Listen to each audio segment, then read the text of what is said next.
یہ ایک سخت سردیوں کی رات تھی جب یہ واقعہ میرے ساتھ پیش آیا۔ میں نے ایک ایسا کھیل کھیلا جس کی وجہ سے میں آج بھی خوف کے سائے میں ہوں۔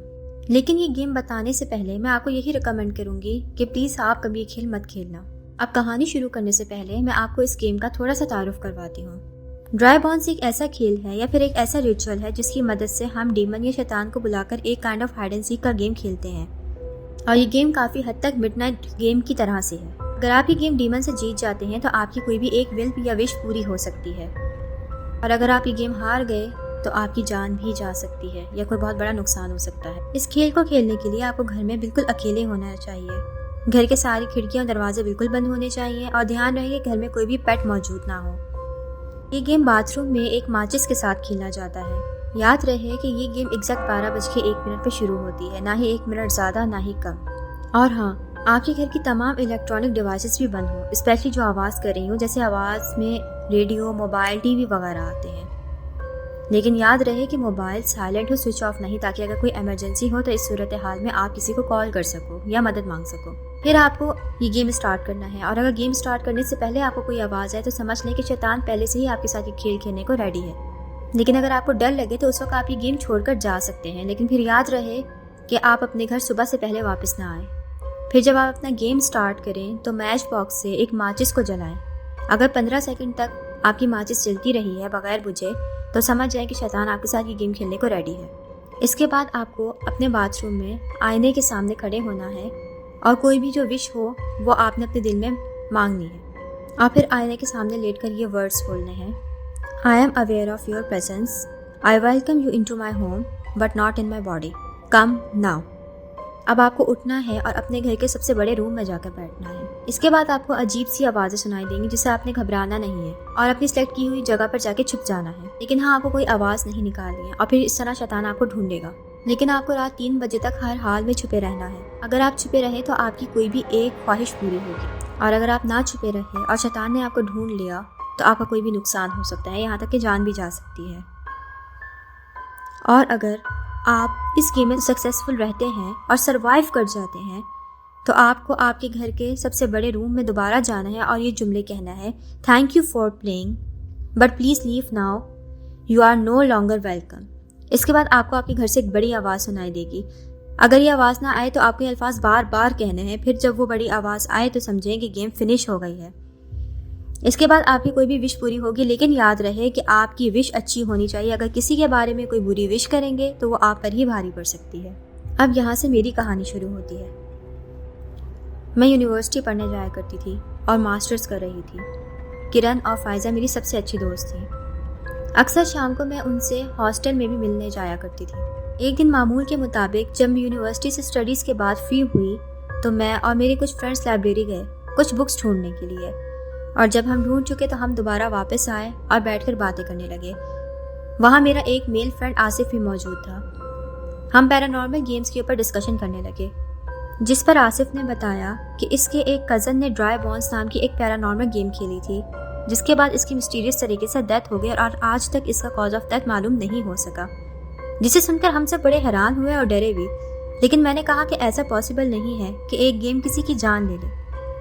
لیکن آصف نے کہا کہ نہیں، یہ سچ ہے، اور یہ گیم کسی کی جان بھی لے سکتا ہے۔ مجھے بڑا عجیب سا لگ رہا تھا کہ ایسا کیسے ہو سکتا ہے۔ آخر میں نے کہا کہ میں خود اس گیم کو کھیلنا چاہتی ہوں، اور میں کل ہی اس گیم کو کھیلوں گی، جسے سن کر سب مجھ پہ ہنسے بھی، اور مجھے یہ بھی سمجھایا کہ اتنا بہادر بننا ٹھیک نہیں ہے۔ لیکن میں نے بھی سوچ لیا تھا کہ میں اب اس کھیل کو کھیل کے رہوں گی، اور اگلے دن سب کو بتاؤں گی کہ دیکھو مجھے کچھ نہیں ہوا، سب کچھ نارمل ہے، کیونکہ میں یہی سوچ رہی تھی کہ ایک گیم کیسے کسی کی جان لے سکتی ہے۔ خیر، اگلے دن اسی گیم کی تیاری کر رہی تھی، اتنے میں رات ہو گئی۔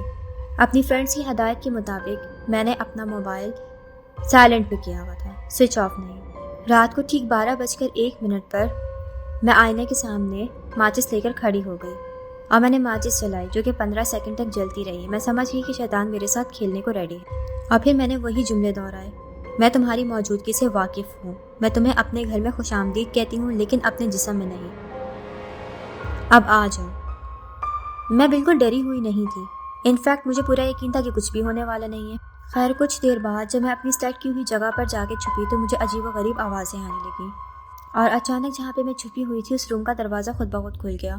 اور پھر مسلسل مجھے کچھ خوفناک آوازیں آتی رہیں، جیسے کوئی ڈور نوک کر رہا ہے، جیسے کوئی چیخ رہا ہے، کچھ بول رہا ہے. لیکن پھر اچانک سے ایک دم سناٹا ہو گیا اور میرا ڈر کچھ کم ہوا. اور یوں میں نے اپنا موبائل نکالا اور سوچا کہ میں اپنی کسی بھی فرینڈ کو کال کرتی ہوں، کیونکہ میں اس گیم کو آگے اور نہیں کھیلنا چاہتی تھی. اور جیسے ہی میں نے اپنے موبائل کو آن کیا اور میرا ہاتھ میرے ایک ڈیکوریشن پیس سے ٹکرا گیا اور ساتھ ہی مجھے ایک عجیب سی آواز سنائی دی. میں نے فوراً اپنا موبائل رکھ دیا اور اپنے ارد گرد مجھے کسی کی موجودگی کا احساس ہوا اور ایک بھیانک سی آواز میں مجھے اپنا نام سنائی دیا اور موبائل بھی میرے ہاتھ سے گر چکا تھا. میں ڈر گئی اور ڈر کے مارے میرے منہ سے چیخ نکل گئی. اب یہ تو رولز کے خلاف تھا کہ آپ کے منہ سے کوئی آواز نہیں نکلنی چاہیے. خیر میں بہت ڈر گئی تھی اور خوف سے ادھر ادھر بھاگنے لگی کہ اچانک میری نظر پڑی اور مجھے سامنے کچھ نظر آنا شروع ہوا. میں نے دیکھا کہ اتنے اندھیرے میں ایک شخص کالے رنگ کے لباس میں کھڑا ہوا ہے جو مجھے دھندلا سا دکھ رہا تھا، اور اس کی سرخ آنکھیں ایسے تھیں کہ جیسے اس کی آنکھوں سے خون بہہ رہا ہے. اس طرح اس نے مجھ پہ وار کرنا چاہا اور میں وہاں سے بھاگتی رہی اور اچانک گر گئی. اس نے اپنے لمبے ناخنوں سے مجھے دوبارہ مارنے کی کوشش کی اور ایک ایسا زخم مجھے لگا جس کے بعد میں بے ہوش ہو گئی. جب صبح میری آنکھ کھلی تو میں نے خود کو ہاسپٹل میں پایا اور میری فرینڈس بھی وہاں پہ موجود تھیں اور میری امی بھی. انہوں نے کہا کہ جب بھی ہمیں تمہیں یہ گیم کھیلنے سے منع کیا تھا، کیونکہ ہم جانتے تھے اس کے بعد تمہارا کوئی نہ کوئی نقصان ہی ہوگا. اس واقعے کو گزرے ہوئے 1 سال ہو چکا ہے، لیکن میں آج اکیلی سروائیو نہیں کر سکتی ہوں. مجھے اپنے ارد گرد ہر وقت کسی کی موجودگی کا احساس رہتا ہے. ہمیشہ ڈرانے خواب آتے ہیں. حالانکہ میں میرے گھر میں سب سے زیادہ اسٹرانگ تھی. وہ رات میرے لیے بہت بھیانک تھی اور یہ کھیل میرے لیے بہت بڑی سزا بن چکی تھی. میں نہیں چاہتی کہ کوئی بھی بندہ یا کوئی بھی میرا دوست اس گیم کو دوبارہ کھیلے. ایسی پیرانارمل گیمز کھیلنے سے ہمیں ہمیشہ دور رہنا چاہیے. اب میں اپنے خواب میں اس شیطان کو روز دیکھتی ہوں جو روز مجھے میرے خواب میں آ کے ڈراتا ہے، اور جو اس رات مجھے آوازیں آئی تھیں وہ آج بھی میرے کانوں میں گونجتی ہیں. میں اگر 1 سیکنڈ کے لیے بھی اکیلی ہوں تو مجھے وہی آہٹ محسوس ہونے لگتی ہے جس کو میں نے اس دن محسوس کیا تھا. گیم پوری نہ ہونے کی وجہ سے بھی مجھے بہت بڑا نقصان اٹھانا پڑا ہے. کاش میں اس دن اپنے دوستوں کی بات مان لیتی تو آج میں اس حالت میں نہ ہوتی اور ایک نارمل لائف گزار رہی ہوتی.